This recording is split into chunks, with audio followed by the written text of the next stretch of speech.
Good morning. It's Friday, February 21st. And this morning I have very bad news for millions of young Americans around this country. And I'm really sorry that I have to make this announcement, but I can't help it. The court has just killed Biden's student forgiveness plan.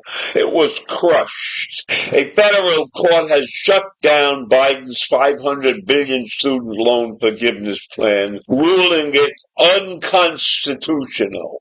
Now those who owe that money are going to have to pay it, and there's no relief in sight. So what happened? The student loan forgiveness plan has been officially shut down.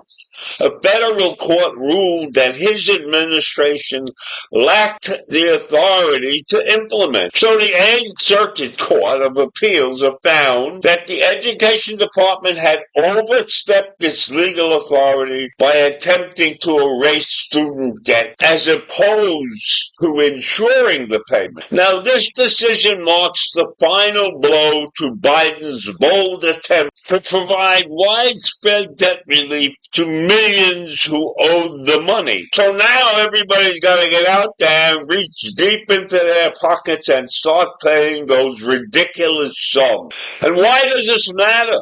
Well, this ruling stems from a lawsuit led by Missouri Attorney General Andrew Bailey. He worked with several other Republican-led states who argued that mass debt cancellation was unconstitutional and an unwarranted expansion of executive power. And that may be the truth, but on the other side, one has to look at the ripoff that millions of young Americans have been facing. And that's their own fault. I can't say that somebody tricked them into paying this money. That's their own fault. They went online, they signed up, they owe that money. There's no question about that in my mind. But the cost of education is crazy in this country. It leads to abject poverty around the world. However, the court determined that Biden's plan went beyond temporary adjustments. It had eventually morphed into an entirely new policy, one that Congress never approved. So this decision sets a major legal precedent. It confirms that any future attempts at large-scale student loan forgiveness must be passed through legislative means, as opposed to any executive action. And that would be a horrible situation. But can you imagine how long it's going to take any legislative group to come to agreement on this particular topic? Some things have to be done by strong people who step up to the plate and try to do the right thing, which is what Biden was trying to do. And I don't agree that it was 100% the right thing, because those people voluntarily signed up and they voluntarily owe that money. So forgiving them was not the right thing in my mind. So this final decision has effectively set a precedent to significantly limit a sitting president's ability to bypass Congress on financial matters, particularly those matters involving federal loan programs.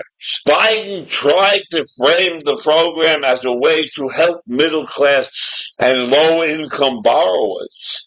However, many saw it as an unfair handout that would shift costs to the taxpayers instead. Probably 100% true. Why should an innocent taxpayer be stuck with the burden of many people who are too stupid to look for what better way to pay their kids' college education? Many schools are very, very expensive, and that means you have to find a way to get around that expense. Go to a junior college for 2 years, for instance.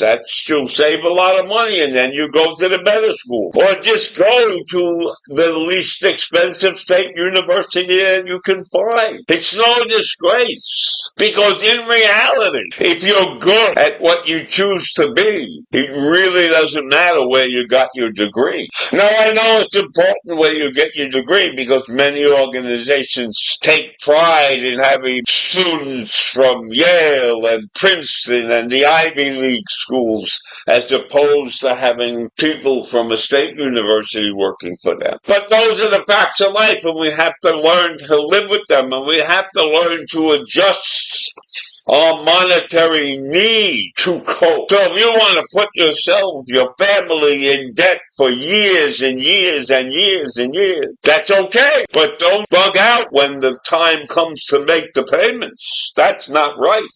So this legal defeat also highlights the difficulties of achieving sweeping policy changes in a divided government. This legislative gridlock makes major reforms challenging. Even if another administration tries a similar initiative, this ruling ensures that the courts will likely step in and block any attempt at a unilateral debt cancellation. So the lenders have achieved a great victory here, and I don't blame them for fighting for getting their money back. On the other hand, many of these lenders were ripping people off with very high interest rates. So one of the things that should have come out of this whole decision should have been some kind of interest rate that is manageable. I borrow this money, but I don't want to borrow it at 10%. Let's say any student loan can only be charged an interest rate of, say, 3% or 4%. Some of these interest rates are outrageous. So that side of the equation has to be examined. And we have to come up with a better policy. And ripping students and ripping parents off is not the way to go. So the universities and the colleges in this country have to step to the plate and recognize the fact that their charges, their tuition fees are heinous in many cases. $250,000, $500,000 to go to a good school is outrageous,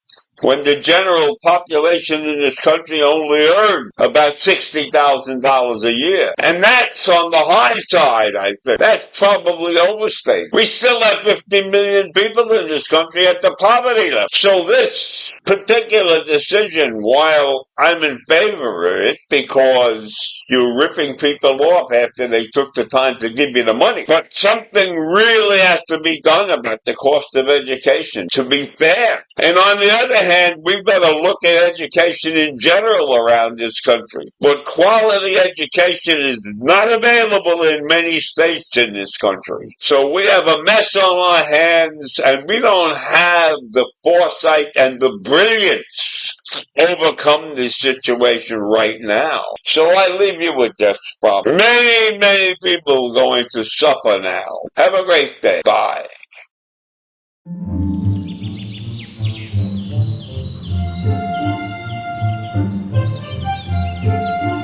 Thank